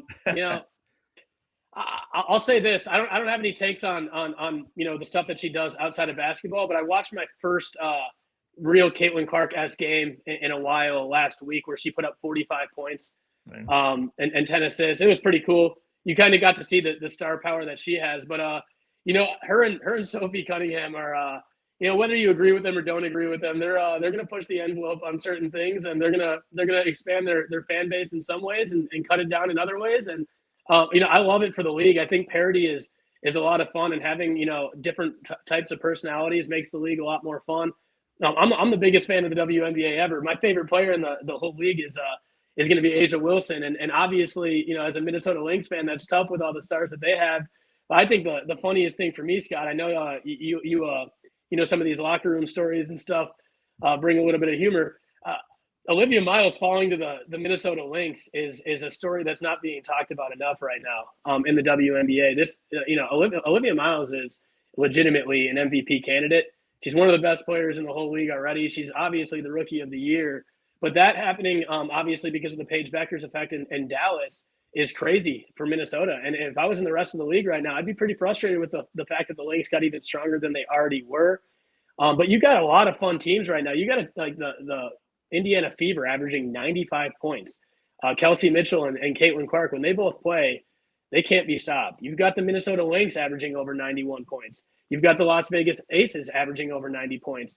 And now you got the Dallas Wings, as I just mentioned, with Flood and Beckers absolutely dominating, averaging over 90 points. The scoring has gone up in the WNBA. That's something that I think Vegas is going to have to keep up with here in the near future. I don't know if you've been watching that. I think there was a 30-game stretch of 24-6 to the over last week. Wow. So, yeah. It's a pretty crazy run there. I will say this as well. The Valkyries are a crazy story to be as good as they Mike's are. team. I like that. That's the one team that plays defense, and hopefully that translates and you get great odds on them. They get the second best record. So why not Golden State? I know only second year, but we've seen other teams do that in the NHL anyway. Yeah, I think it's kind of interesting with seeing how these teams have picked. Some of these teams have been able, like Marina Marbury or Mabry. I say her name wrong every single time. Like has some games where she can't be stopped. To see some of these expansion draft players pick up the way that they have so quickly is absolutely crazy. But that Vegas team, Golden State team, they're interesting because, like as you mentioned, they played insane defense every single night. They slow the pace to the point that, it's almost like getting into the 70s. I saw a number last week in a WNBA game that was 142 and a half. 142 and a half for a complete game. It did go over because of a nuclear fourth quarter. Yeah, the Mystics, another team that really like to slow the game down and not play offense and play a lot of defense. But I'm with you, Scott. They play the best. It reminds me of like the 80s NBA. They play the most, old school, draw up a play, run the shot clock down, swing the ball, use both sides of the floor and get a good shot every time. They take the highest percentage of threes in the whole WNBA as well. I'm a big fan of the Valkyries. Cool. Nick, where can people find you? Zonecoverage.com. I know that. Anywhere else? Any kind of podcast or anything else? Yeah. We have an NFL podcast, Tiny Nick's Giant Picks. We'll be bringing that back here in the next month for NFL season. Trying to roll out as much NBA stuff as we can, but with the NBA season being so fast moving, it's a little bit harder. Yeah. Nick, great job as always, man. Do appreciate it. Then we'll do it again soon. Hey, thank you, Scott. I'll talk to you soon, man. See you soon.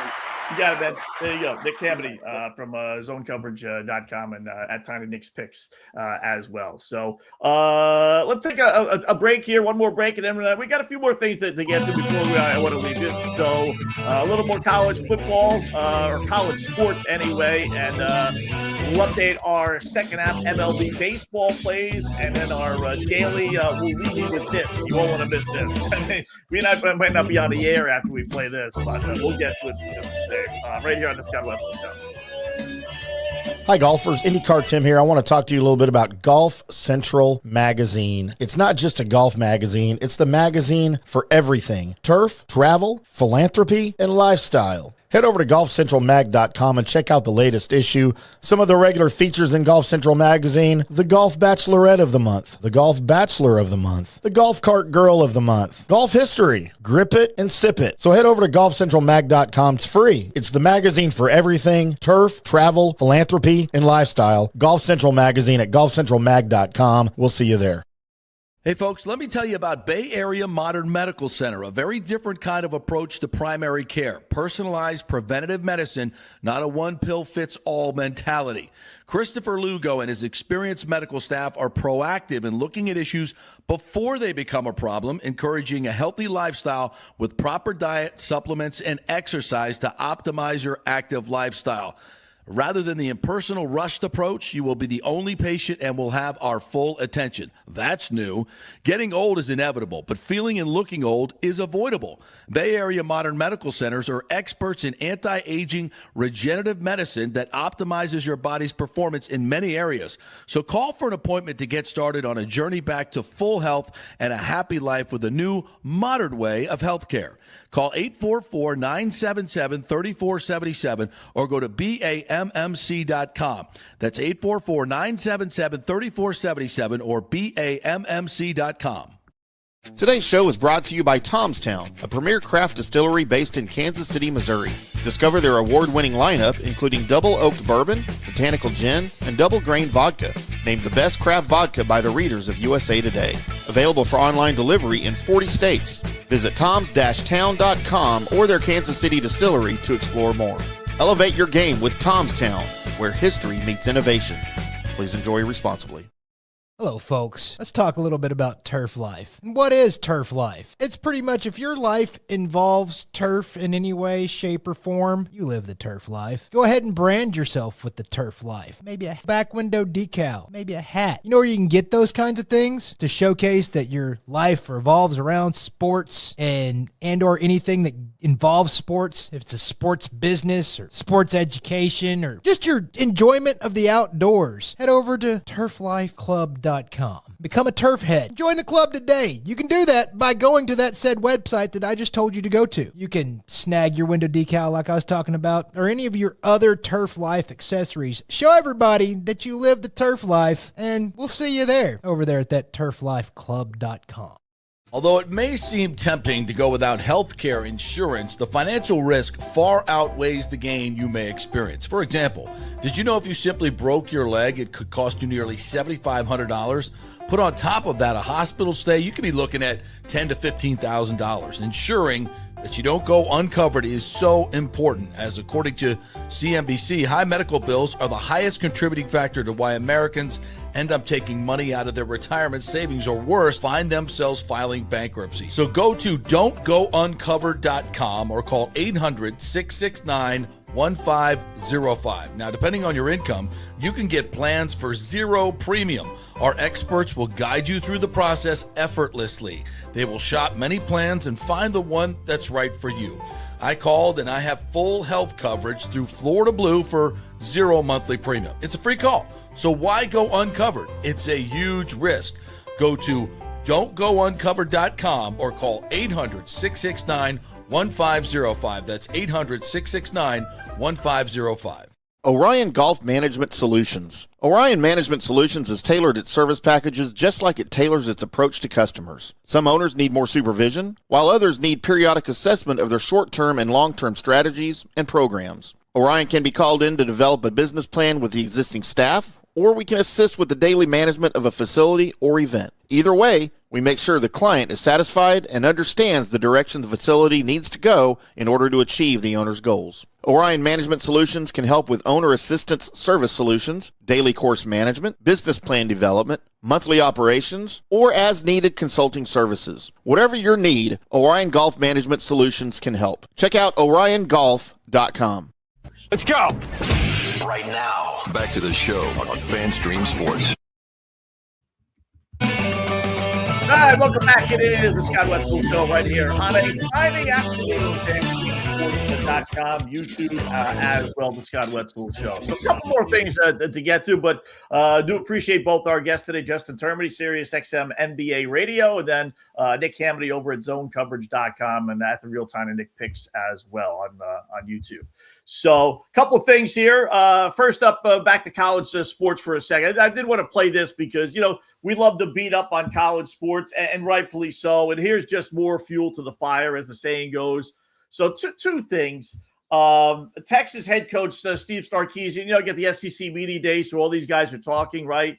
And, every once in a while, just something is said that just makes you realize about how bad things are, or maybe how good things are, right? So Sarkisian is talking about his football team, obviously, for the upcoming season, right? And the structure of the club and this and that. And he says, to make the moves we make, to bring in a Cam Coleman, Hollywood Smothers, a Relique Brown, Mike Masunas, whoever the fudge these guys are, right? Good players, I guess. In order to bring these guys in, we had to let DeAndre Moore go. We had to let Parker Livingston go. We had to let Trey Wisner go. We had to let C.J. Baxter go. We had to let some pretty good players go to create cap space to bring in the new guys. I mean, it is just like mind-boggling. It's a salary cap. It really is. You got a certain amount of money to spend. It's no different than the NFL. It really isn't. These guys are cutting guys because they make too much money, NIL money. I guess it's not guaranteed, the money. I thought it would be, but maybe it's not. And listen, DeAndre Moore and C.J. Baxter, whoever the fudge they are, listen, we're going to have to let you go, Parker Livingstone's a wide receiver that they let go. Pretty good one, right? We're going to have to let you go. I got a scholarship. Sorry, we're going to take your NIL money away. So if you want to play with no NIL money, you're happy to be on the team. But if you want to transfer and go get some NIL money elsewhere, see you later. Don't let the door hit you in the ass. It's crazy. I'm not a fan of it. And you know what? I don't even want to know it. I really don't. I'll accept the fact that it's there. I'll accept the fact it's not going away anytime. It really isn't. So I get it, but keep it behind closed doors. Really, I don't want to know how much these players make. I really don't, because I'm only going to get disgusted when they make a mistake, or I wonder why you're paying that guy $3 million to go to college. I don't. I'm going to be naive about it and just stay naive. I don't want to know. I don't want to how much making this, why this guy's on your team. I just don't want to know, right? And then it's gotten so bad that get a load of this quote from Josh Pastner. He's the head coach basketball at UNLV, and he's talking about that, talking about recruiting and bringing kids in, right? Hold on a second. Use my finger. We're trying to become owners of this NBA team coming in 2029. I have told people, why? Buy the college basketball team. It's legal now. You can be the owner of the UNLV Running Rebels men's basketball team, and it's a lot less expensive. You don't have to spend over $1 billion to own our team. I'm asking for 10 to 12 million to own our team, and you still get a great tax write-off, and you can be as involved, and you can tell everyone you're the owner of the team. I mean, that's just amazing. He's not joking there. He's dead serious. Don't buy an WNBA team. Buy the college basketball team for a year. Rent us for a year. You could say you're the owner. You could say whatever you want to say. Who cares? Just give us $12 million in NIL money, and the team is all yours. I mean, it's bonkers. It really is just bonkers how far this has gone, and it's not stopping. It's not slowing down. It's going to get worse and worse and worse, right? Been meaning to get to this, so we have it here. On our little log here about top wide receivers in the NFL. We always try to throw some NFL story at you as we get closer and closer to the season, right? So. Here's former Dallas Cowboy Hall of Fame wide receiver Michael Irvin talking about his top 5 wide receivers all the time. I get people all the time talking about this. I always tell people, I think Jerry Rice is the greatest player of all time. I think Jerry Rice is the greatest receiver of all time. But as soon as you finish with that Ian Rice, you better start with the M and Michael. That's what I'm talking about. So Jerry won, you too. I'm gonna go. You talking physically gifted or actually play what they did on the field? Because physically gifted, you start looking at a Megatron. You start looking at an Andre Johnson. Andre Johnson, I look at when I'm in the Hall of Fame. I look around and see Jerry Rice. I see his quarterbacks. I'm in there with my quarterback. I see Sterling Sharp. I see Brett Favre. I look at Andre Johnson and I'm like, damn, how'd you get in this room? His quarterbacks ain't coming. You see, those are different kind of dudes right there. Andre Johnson got in this room and his quarterback is known, his nickname is the Pick Six. That dude is, when you're talking about physically gifted dude. Now you talking about results and physical gifts, and you got to put in a Randy Moss, that size, that big. I'm going to tell you a guy I love, one of my top 5 all time is Andre Reed. Andre Reed. Nobody going, put Andre Reed. I'm throwing Andre Reed. He was a big receiver too. Right there. Andre Reed was the bad man, inside, outside, prior to what they got out and what they're doing now. So Jerry Rice, I'm putting me in there. I'm gonna go bad boy. Andre Johnson was such a bad boy, just a bad boy. But I'll go Randy Moss, Andre Reed, and you put T.O. in there. I put T.O. T.O.'s in. I wouldn't put T.O. in. I never thought he was great. He had all the gifts, but he dropped way too many passes to be in my top 5. Take him on my team, brings the attitude. You got to deal with that nonsense as well. And I was actually a T.O. guy, as far as I didn't mind, guys wanting the football. You got to deal with it, right? But I just didn't think he was great. because he just dropped way too many passes. If I can't count on a guy catching the football, he'll never be in my top 5. Simple as that. My top 5 that I've seen play, I would go Jerry Rice. His numbers just dwarf. He's kind of the Wayne Gretzky of NFL wide receivers. You look at how many receptions and how many yards he had. Everyone else is so far behind him. So Rice has got to be number 1. I think Randy Moss is number 2. As far as guys I've seen, man, that dude was terrific. Again, a little bit of an attitude like seemingly all these guys have. But as far as catching the football, out jumping guys, tall, throw them in the red zone, throw them over the middle, I think he was the second best. I'll throw one he didn't mention. How about Larry Fitzgerald? Right, great wide receiver, kind of playing in no man's land in Arizona. You know, the Warner years, they had a couple of good seasons. They did, but, you know, basically playing in obscurity in Arizona, right? But he was phenomenal. Just great. He's in the top 5 wide receivers. I'll throw Jamar Chase in there. You know, I'll throw a guy that's playing right now. I think he's great. Love Joey B. I love Chase. I think that's the best combination in the NFL. And he could put up monster numbers, and they do throw him the football. It's one thing Cincinnati does right. So Jamar Chase. And then I'll put Calvin Johnson in there. He's only 37th all-time in receiving yards, believe it or not. But the dude was big. You couldn't cover him. You know, it ran with Barry Sanders on the team a little bit. They threw the ball a little bit, but he was great. He really was. I don't know how that Lions team didn't find a way to get a win, but Rice, Moss, Fitzgerald, Chase, Calvin Johnson. There you go. Little top 5, little popcorn TV, as we like to call it on the radio side of things, TV side. How about an update here? You know, some guys throw picks out, not to put anyone else down, but I throw picks out. We try and follow it up. They make a little, you know, this way you're held responsible for the picks you give out, right? So about you know, after the All-Star break, we gave out some second half over-unders. So we gave out a bunch of them, about 10 of them here. So let's go over them real quickly, see how well we're doing, right? Told you love the over in the Red Sox one, over 81.5. They're 6-1 since the break. So we're well on our way to getting to 82 wins, like that. Gave out 82.5 Chicago White Sox. They only needed to go 32-34 the rest of the way. They're 4-2 since the break. So we're on a positive side of that.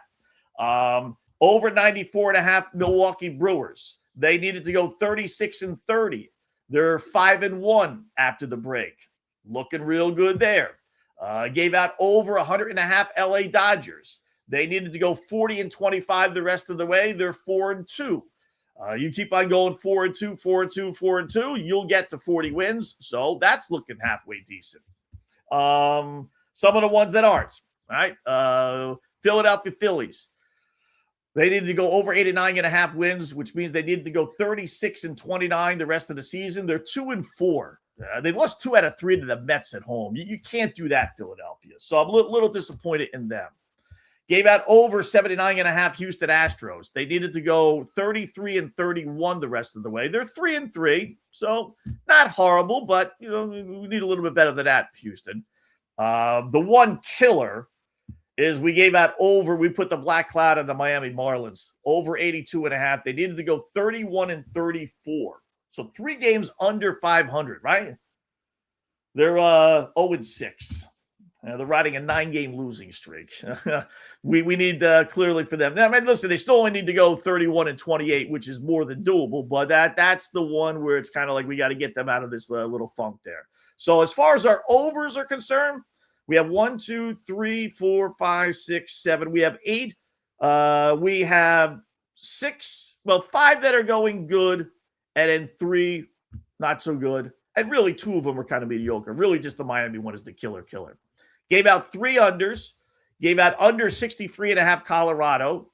They would need to go 25-39 for them to go over that number. They're 2-4 since the break. I'm pretty confident about them. They suck, and then that's not really changing, right? Gave out under 91.5 Atlanta Braves. They would have to go 37-32 to get to 92 wins. They're 3-3. Okay, so we'll take that. 500 baseball is not going to get it done. That's kind of what we figured they would be, about a 500 team second half of the season. And then really our best play was under 71.5 New York Mets. They need to go 31-33. They're 3-3 so far. All right. So for the Mets, that's pretty darn good. I didn't count on them taking 2 out of 3 in Philadelphia. Now they open up a series against the LA Dodgers. I'm hoping they lose at least 2 out of 3, if not get swept, although I don't think they're going to get swept. But okay, that's right on par. So really, outside of the Marlins one, we're doing pretty well. And I told you, I do well with these midseason ones. You know what the teams are like. You know how good they are. You know how bad they are. It's a rare occasion that you get a good team that starts losing or you get a bad team that starts winning. It does happen every once in a while. But, we had 10 picks, and I think 7-3. That was the goal realistically. Let's go at least 7-3. And we're on pace for 7-3. Not too bad. As far as our plays this week, not bad. We're 5-2. Gave out 2 winners on Monday, gave out 2 losers on Tuesday, gave out 2 winners on Thursday, and we gave out under Detroit, Kansas City last night for last night's game. So we're 5-2 heading into tonight's play. So tonight, I do this every once in a while, not a lot, but every once in a while we do this. I'm going to play some team totals. Forget about who's winning and losing. Let's just bet how many runs teams will score, right? One of them is Toronto, which is why, I can't bet against the Red Sox. One, they're my favorite team. Not that would stop me, but you can't bet against a team that's 15-1 their last 16 games, right? You'd be an idiot to do that. So, and I would always, no matter who's pitching, where they're playing, who they're playing, you can't do that. But you can play other team totals. And the Sox have Patrick Sandoval on the hill. It's only his 3rd start since Tommy John surgery. He got lit up his last start by Tampa Bay. Toronto is a much, much better team. We told you earlier against left-handed pitcher like he is versus right-handed, 17-game swing. So Toronto stinks. They did win yesterday, though. So I think the over-under is 4.5. I think they get 5 runs. It's at Fenway Park, small ballpark and everything. Lefty at Fenway who's struggling. I'd be surprised. Maybe Boston wins 7-5, 8-6, 8-7, something like that. But I think Toronto gets their 5 runs. I do. As long as the Red Sox keep Sandoval in there. And I think they will. They need to work him out. They need to stretch out his arm, no matter how bad he's pitching. They did it last time out against Tampa Bay. They kept him in there way too long. And I just think they need to, you got to throw 70, 75 pitches. You just have to. So if you're getting beat up, then we're going to keep you in there. So that's an extra little bonus. So I do like that. Got to play a hunch on an under team total. And that would be the Chicago Cubs. They're taking on the Pittsburgh Pirates. And this guy, June Jones, is pitching for Pittsburgh, right? And I don't know if it's an anomaly or what, but his last 3 outings, he went 5 innings against Cleveland, allowing 1 run on 3 hits. He went 6 innings against Atlanta before that, allowing no runs on no hits. He was throwing a perfect game. Remember, that was the game that the manager took him out of the game. And then before that, he allowed 1 run on 2 hits in 4 innings against Philadelphia. So 3 pretty good teams, and he's allowed 2 runs in his last 3 starts, a combined 15 innings. Cubbies aren't exactly great hitting the baseball. Pittsburgh is at home. The over-under is 3.5. Now, chances are you're going to need the bullpen because he doesn't, he throws a lot of pitches, and they only let him go about 75 pitches for whatever reason. Because he had, surgery last year, so they're babying him, right? That's what they do with Pittsburgh. So you're probably only going to get 5 or 6 innings, and you need the Pirates bullpen to continue to hold down the Cubs. But I'll grab the under 3.5 runs, Chicago Cubs. So over Toronto, 4.5, under Cubbies, 3.5 runs are totals. So 5-2 this week. You always go to the website, always offer up free picks. Go to the oppositepicks.com. They get the different icons. You hit the free picks icon, drop down appears, and you hit the baseball, and there they are. And we're doing real well with those as well. So that's about. Let's check. We'll check our little YouTube board here.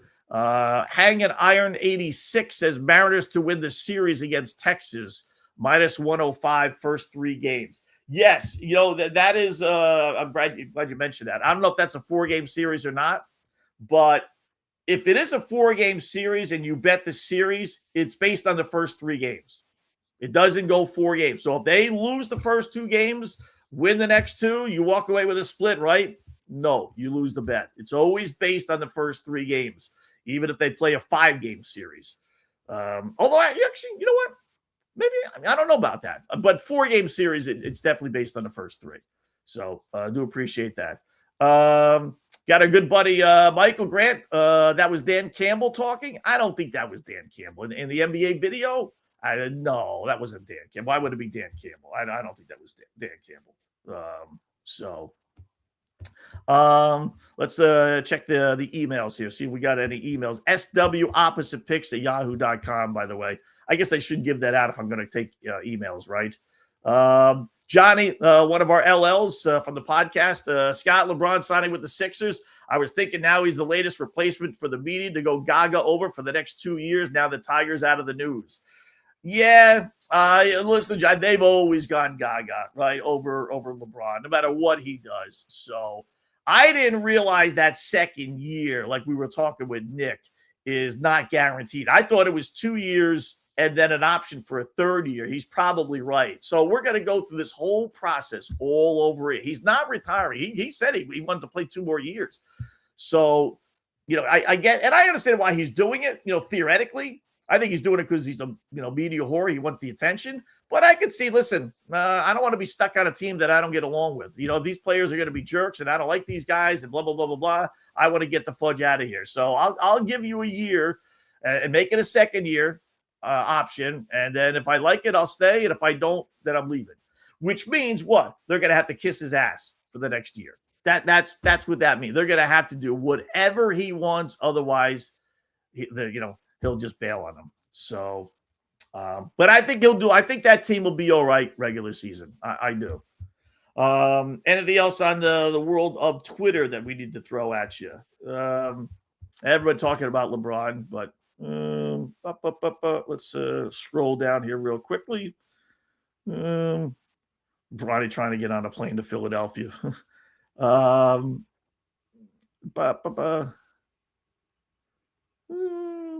Nothing really. I don't think so.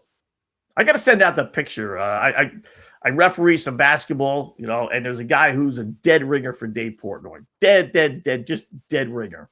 So, yeah, that's about it. All right, so I will leave you with this, and we'll play it. Just know it's probably AI, right? It is probably, but it is funny. The N-word is used by 2 white people, which is sacrilege. Oh, my God, the end of the world, right? Yes, every singer, every black person in the world can throw the N-word out there like it's nobody's business. But here's 2. The people are real, but, we'll play it. And Scott, I have a little bit of backstory on this video if you'd like it. Oh, yeah, go ahead. You know it's him? So I wasn't aware of this video in circulation, but as I was in here prepping for your show beforehand, right.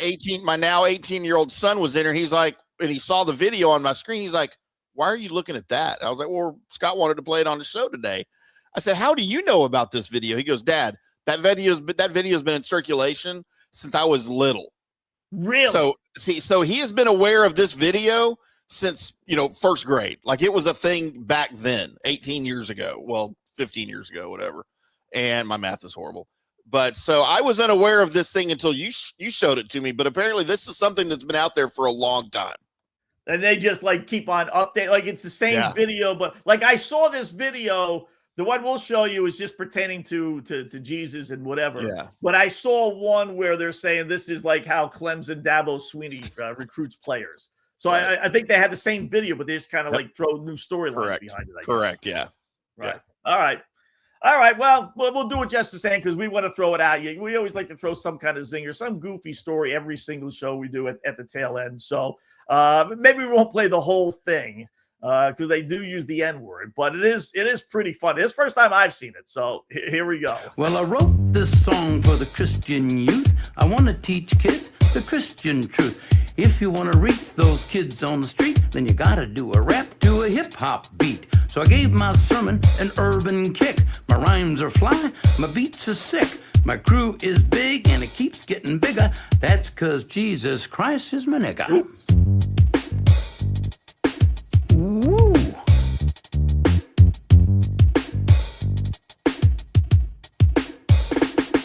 He's a life changer, miracle arranger, born to the virgin mom in a manger. Water to wine, he's a drink exchanger, and he died for your sins.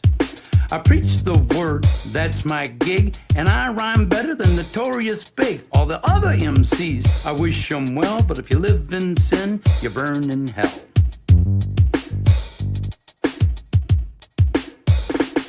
Now I'ma pass the mic to my lovely wife. She's a fly MC and the light of my life. So to bust a rhyme without further ado, take it away, Mary Sue. Jesus Christ is my nigga. He's the son of the original G. And he was sent to earth to elucidate the way that we should be. What?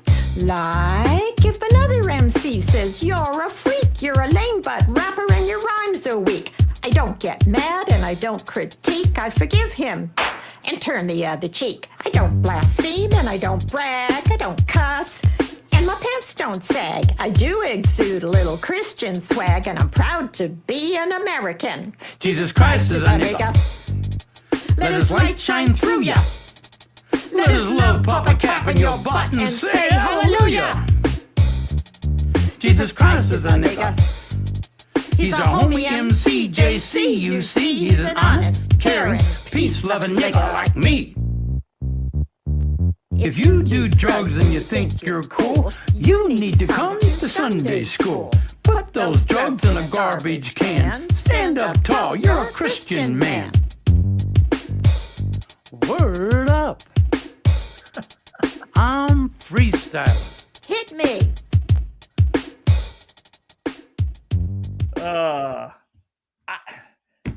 I don't know what I just saw. I don't know what we just saw. I really don't. I don't know why they had to throw the N-word in there. Sorry about that. But, there aren't many times I'm speechless. What is that? And that's been around for a long time, I guess, right? According to Tim, right? First I've seen it. It's funny. It's goofy. It's wow. Maybe it's making a comeback. Maybe it came out, 8, 9, 10 years ago, and then for some reason it's making a comeback. We'll play anything. If you got a video that you want to be played, send it to me. Follow me on Twitter, Scott Wetzel, at Opposite Picks, and send it to me. Or send it to FanStream Sports, one of the guys, and we'll definitely play it. Absolutely, get a little fan involvement here for sure. So that's pretty goofy. No two ways about that. So, all right, good job. I do appreciate all the great guests. Justin Turbine, Sirius XM NBA Radio, Nick Hamaty over at thezonecoverage.com. Check out all their work. They're both on Twitter. Just Google their name and post it up there. Not Google it, but put their name up there, and they will, their name will pop up, and give them a follow, give them a listen with all the podcasts that those guys do. We all kind of help each other out, so do appreciate that. Don't forget, hit that subscribe button. Do appreciate that. Have yourselves a great weekend. Hopefully, we got some winners. I'll be on Sports Grid. If you want to see and listen to some of the other shows here on FanStream Sports, FanStreamSports.com. And all the shows are all listed there. So let's go. What do we got? The over Toronto team runs and under Cub team runs later on tonight. And hopefully we had a couple of winners, and we'll be back doing it on Monday. So enjoy the weekend, folks. Be safe, and we'll talk to you then.